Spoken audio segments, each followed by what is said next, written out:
I was speaking to a guy that had done over $1 billion in real estate sales, made a fuck ton of money in commercial real estate. And he said, I spent 20 years getting good at business.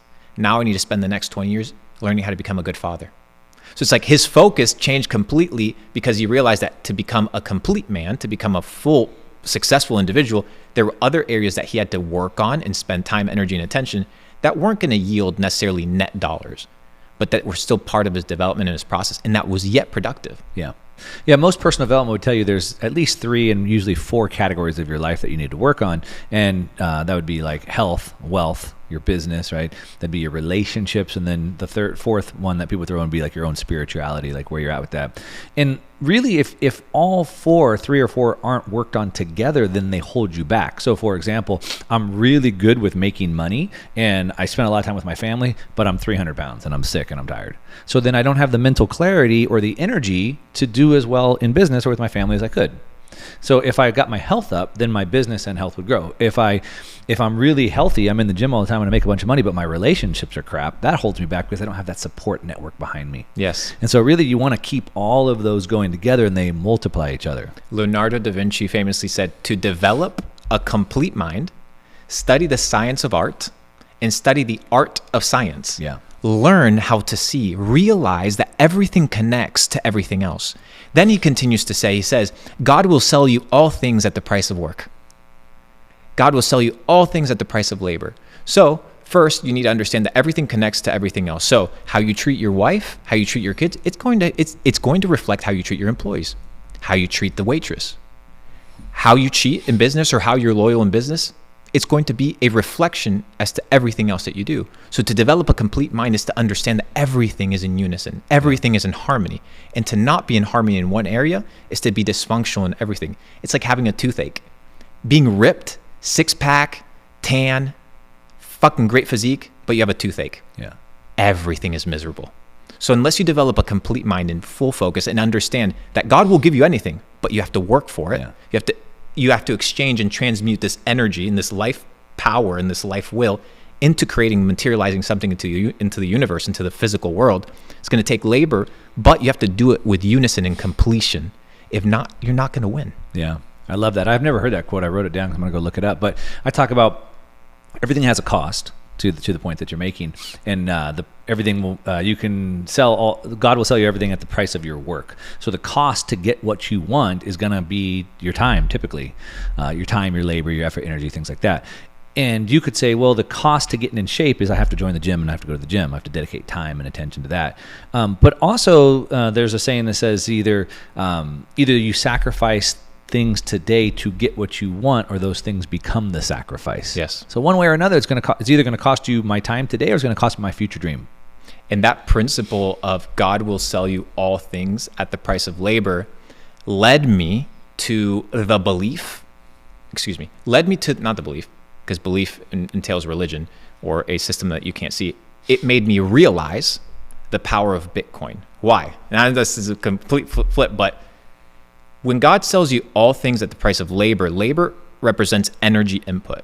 So the system, the machine that we talk about, this, if you're born in year 200 in the slavery machine, you don't know what being free or using your own autonomous energy to create things for yourself looks like. So now you're in a situation whereby you're using your energy to create things that don't belong to you. So for example, you have this money that's printed out of thin air. There is no energy, right, input that's sustaining the US dollar. How many people, we printed $6 trillion. Who worked, what type of energy was input to print that money? None. But what about the money, right, that was printed through energy? That becomes devalued. The money doesn't become devalued. What becomes devalued? Your energy. Your energy that you've put in dollars as a value of energy now is being slowly trickled and depleted.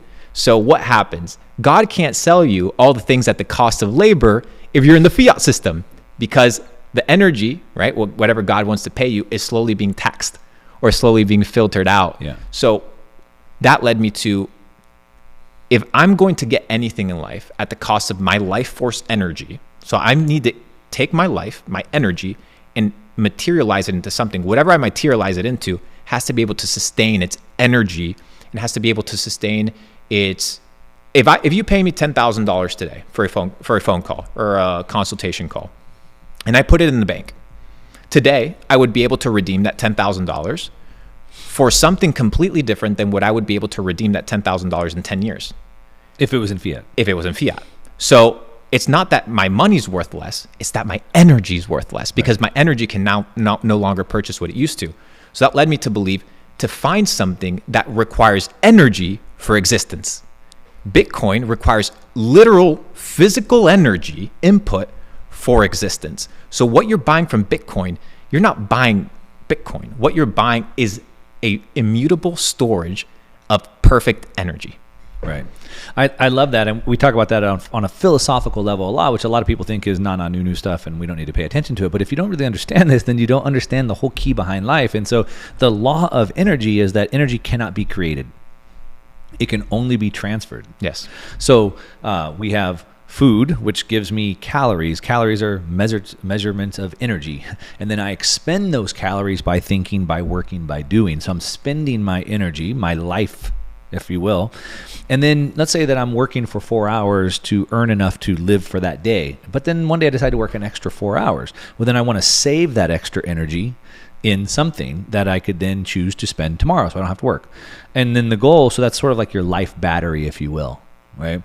And the goal is that that battery holds its charge. You don't want that to lose power. But to your point, the fiat system is like a battery that's like, if you've ever gone like up in the mountains where it's cold, like your batteries, they die real quickly. Yes. Right. So like you have this battery that's losing, and Bitcoin is a different type of battery that can hold that energy. And it's your life. It's like literally your life. As a matter of fact, I just put out a tweet a couple days ago.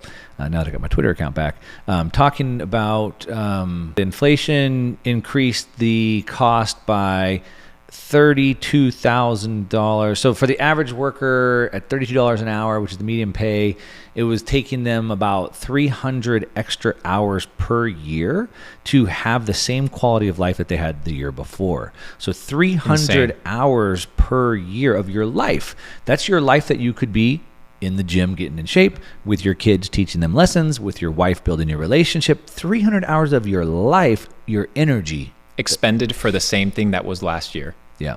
And what I came to realize is, we were talking about going back to the creating part, multiplying and preserving of wealth. The multiplication factor, people need to realize, I need to stop expending my time and my energy for dollars. That's the process of building gardens or ecosystems where money works and makes itself, is it no longer requires time and energy to make it. If we go into the Louis Vuitton store and I go with somebody that makes $1,000 a month, they're going to look at a Louis Vuitton wallet that's worth $500 differently than me. Because to me, $500, it didn't require any time, energy, or intention for me to make it.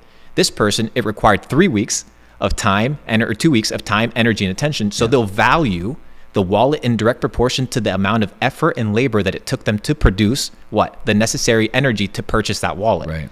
So now I'm no longer in the premise of, is this cheap or is this expensive?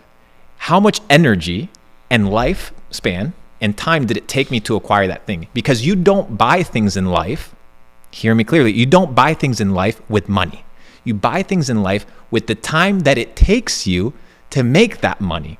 So the objective of multiplying your wealth is to be in a situation where you no longer work for money, but you work towards creating systems that create money, giving you the freedom so that you can use your energy to do what you want in life. Yeah.